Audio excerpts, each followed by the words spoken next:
Hello, everyone. Thank you for joining a live stories told with love by She's Mom podcast series.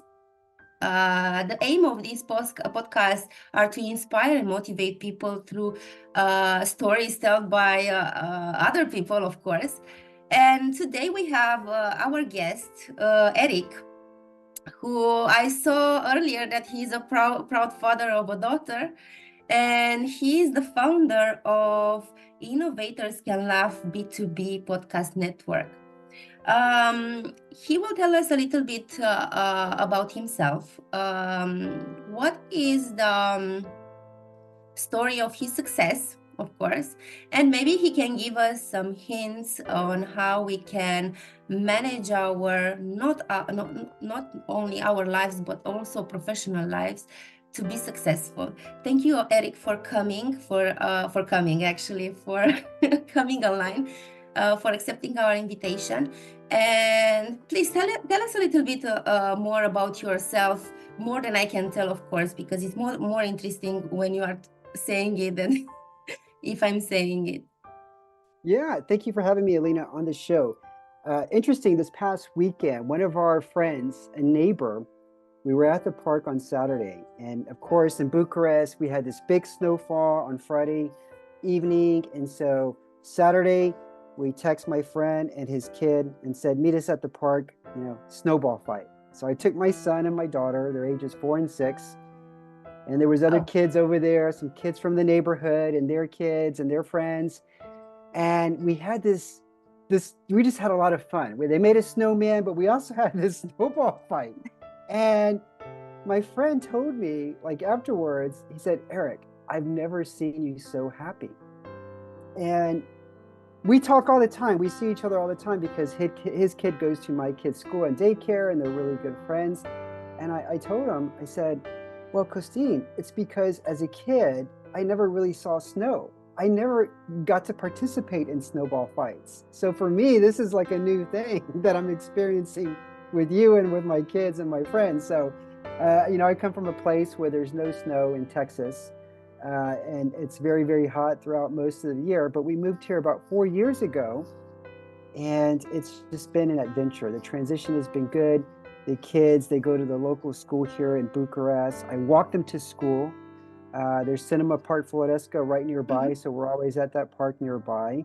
And I would say that we optimize our life here in Bucharest so that we find joy in the everyday things that we do.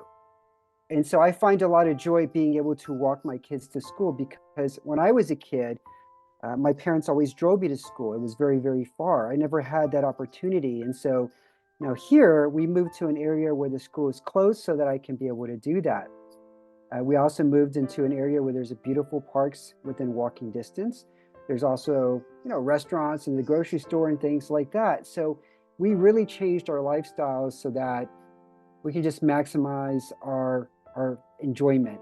The everyday stuff that we do. We work from home. We've got a pretty good life here. I don't really drive during the week because if I did drive, that'd be a different story because the Yeah, traffic right. here is pretty bad in Europe, I would say, for all major capitals. But in a nutshell, that kind of just describes, how I transitioned here. It happened during COVID. My wife and I were struggling. We had the newborn. We had my son who was 4. No, he was only 2. And in the States, women have to go back to work after 3 months. And Yeah. so when COVID happened, the daycares were closed. We Mhm. were stuck at home with a newborn and a 2-year-old trying to juggle work and the kids, and it was just a complete nightmare. And so my wife's mom said, well, if you come here and if you're working remote, then I can help out with the kids. And we thought about it. We listed out the pros and cons, and there was a lot of pros. First, that her mom could help out with the kids. The second was the weather. Here, there's 4 seasons versus Texas, where it's mostly just one hot season. And it's safer here. That was a huge thing because in the States, especially Texas, everybody has a gun. My mom has a gun. My godmother, who's like 80 something, has a gun. Like, what are you doing with the gun? I have a shotgun. Everybody has a gun. And unfortunately, it's becoming more and more, it happens, more and unfortunately, there's a lot more school shootings, and there's just a lot more places where people go rampant, and there's just a lot of gun violence. And I don't want to have to think about, is my kid going to be safe when I drop them off at school, right? And here, I don't have to worry about that because obviously, guns are not really allowed for the public. So, as a No. parent, it's something that I think parents here don't even think about. But coming from a place where just not too far from Houston in Uvalde, Texas, somebody went in there and killed 21 or 22 kids that were Yeah. around the age of 5, right? And that's happened in other schools too. It's not just a one-time occurrence. And so that was another big reason we moved here. And there were several more. I mean, there's a lot of places to visit. We can be in the sea and in the mountains like in 3 hours. Versus in Texas, you can drive for like 8 hours and you're still in Texas. You're still in flat land. There's nothing to see. So, so So there's just Yeah. so many beautiful things about living here, Alina. Well, how do you like living here? Oh, well, I've been born here and I lived here for all my life. But and I never thought to leave the country, to be honest. And thank you for the nice words about about Romania. As I told you before, I also want to visit Texas, so we will exchange these opinions about our countries. I really love living here. I like the people; they are very welcoming. Well, most of them, of course. Uh, I have a great family here, and um, basically it's around people. Of course, we have a lot of nice places to visit, to a lot of nice cities to live in, but generally it's about people. People are making you feel like home. So as you left your country to follow the security of your family, to be sure that their well-being is well secured, actually, I can say that I stayed here just because my family is here. And it's making me it's making me feel secure and well cared. And if they are leaving, most probably I will leave after them. So it's about people. Yeah. Actually, I wanted to ask you, what's the one thing about your life or background that you think will surprise our listeners? But I think you already answered, because maybe it's good that people heard that Romania generally is secure. It's giving you a lot of opportunities, and it's having a lot of resources to raise properly a family, children especially. And I'm happy, and I see that your success, it's coming from simplicity and being flexible. I mean, being joyful about the small things like snow, when we have seen it for all our lives, but still we are enjoying it. This means to be actually successful, not chasing the big uh, achievements, but enjoying the small ones. Okay, let's talk a little bit about also both professional and personal life. And I would like to know, and of course, people would like to know, what was the pivotal moment in your life that completely changed your perspective or path. I mean, I understood that it was family, Mhm. but there should have been also on the professional side something. Yeah, there's been a few. I think the first one, well, I'm not going to go back to the first grade, but that was the first one. That was a long time ago. But I think what really changed the course of my trajectory was having maybe the first couple of times were teachers. And I'll never forget my sophomore year. This is like the 10th grade in high school. And I had an elective class, and I was working in the library, helping the kids check out their books. And the librarian said, Eric, do you enjoy reading? And I said, well, I really don't read. I just read my schoolwork. And she said, why don't you read this? And she put a book in my hand, and I had never heard of it. It was called Ender's Game.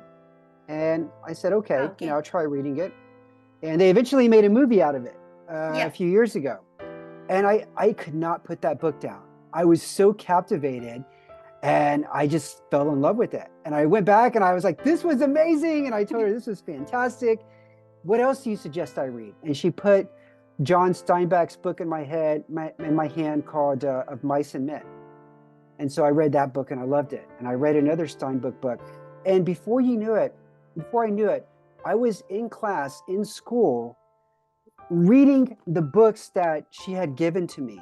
And so I would have my textbook like this, but behind the textbook where the teacher couldn't see, I was reading like a novel or something. And I just became like this avid reader. And I think one of the reasons I enjoyed it so much was because I just wasn't a reader. My parents didn't really read. If you walk into their homes right now, you don't see any bookshelves. You don't see any books. And so that was never passed on to me, the joy of reading. And I say that was a big thing that really changed the course of my life because it basically expanded my mind. And it gave That's me true. this belief that I could be something bigger than the expectations that my parents were setting for me because they were just saying, go to school, try to make good grades, and try to get a good job. But when you start reading, and the more you read, you're reading about these fascinating lives, these people who had adventures, who had, overcame challenges, right? You start reading biographies about great people, and all of a sudden, I went from, okay, there's more to life than just accepting what is expected of you.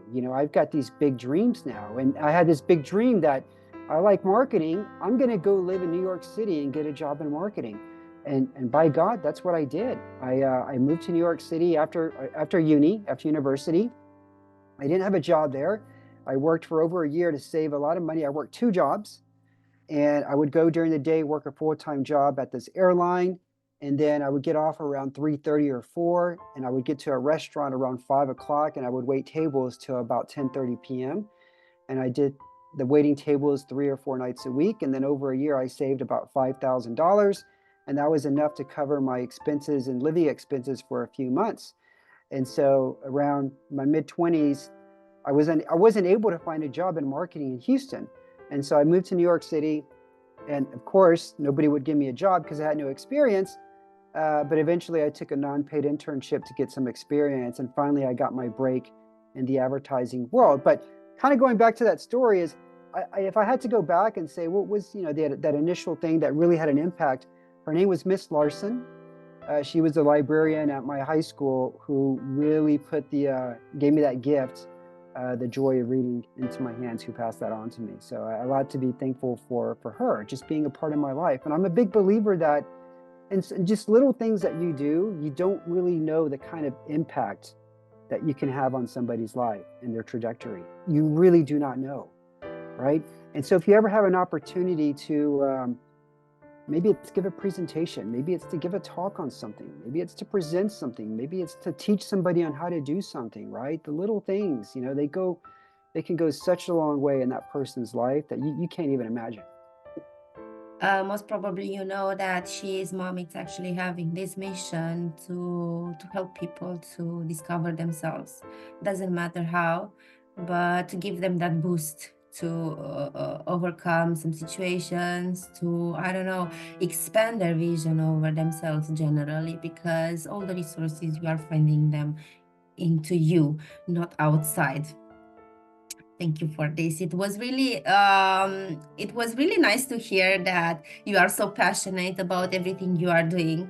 And actually, I suppose that passion is one of the elements which is helping us to start something, continue it, and maybe finishing it. But you know that the journey is the most important part of the achievement. So Yeah. I see that you are really passionate about reading. Especially, I also like to read fiction because I see the real world outside, so I can go into my head with a book and imagine whatever is happening there. Um, you know, while I am talking to you, basically you are answering to my questions. Through these stories, actually, you've responded to some questions. For example, what is one of the most profound lessons you've learned from your cultural background or travels? Um, you just told me that what you like about this country, and basically this helped you to make some changes in your life. But still, let's see if there are some lessons you've learned from your cultural background and travels. I think one of the lessons is I actually learned through my in-laws. And so my wife is Romanian, and I convinced her to move to Houston. This is back in 2010. Yeah. And she moved to Houston. And when her family came to visit, we wanted to show them around the country, show them around, my city. And so I took her brother-in-law and her dad to an American football game. And I took him also to an NBA game, the Houston Rockets. And both times at the games, before the game starts, we do we sing the Pledge of Allegiance to the United States. And so everybody stands up and they have their hand on their chest and they're citing the Pledge of Allegiance. And usually, it's very patriotic. Sometimes there's some soldiers like on the football field, and we're saluting them and thanking them for their duty and their service.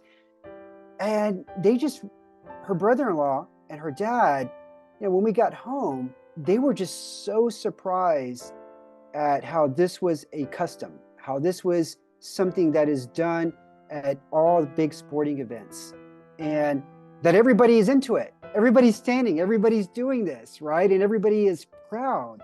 And so I never really knew that as Americans, this is something that we grow up with. It's part of our culture, part of our national identity. And I didn't really realize that until I had some people, people from another country kind of really really point that out, to me. And I think that's just something that I recently learned, not recently, but a few years ago, and that has always stuck with me. That I don't know, you can call it maybe drinking the Kool-Aid or something. You can call it whatever you want.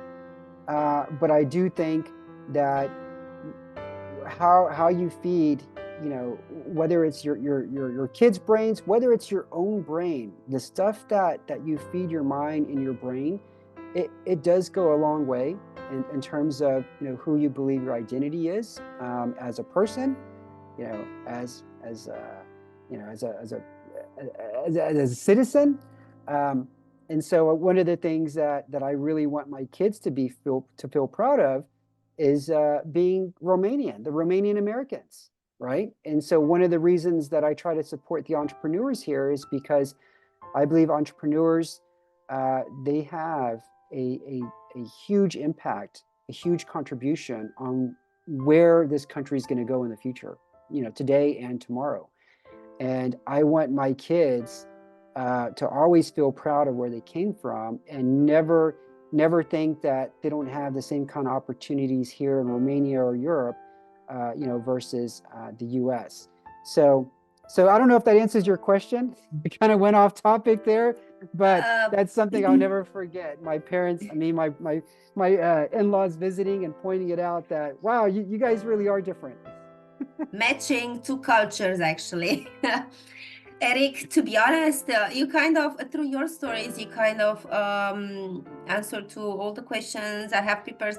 I had some questions prepared for you, but if I am checking them, basically you have answered to all of them in 2, 3 stories. And I realized that actually you targeted in your life, and I want to correct me if I'm wrong, that you would like to change the others' lives and to have an impact over them, of course, in a good way, uh, to follow their dreams with perseverance, with passion, and of course, to realize to be connected to the reality and see that sometimes there is a compromise, but actually couldn't be a compromise depending on how we are relating to this change, for example. And maybe this is the motivational conclusion of this episode, that to achieve your goal, to achieve your success, is to keep yourself flexible, is to do things with passion, and take joy from every small thing instead of chasing the big ones. Am I right? Absolutely. Absolutely. Eric, thank you so much for being my guest. It was a real pleasure meeting you. It was a huge, actually, pleasure to talking to you, and I hope we will see each other in the near future.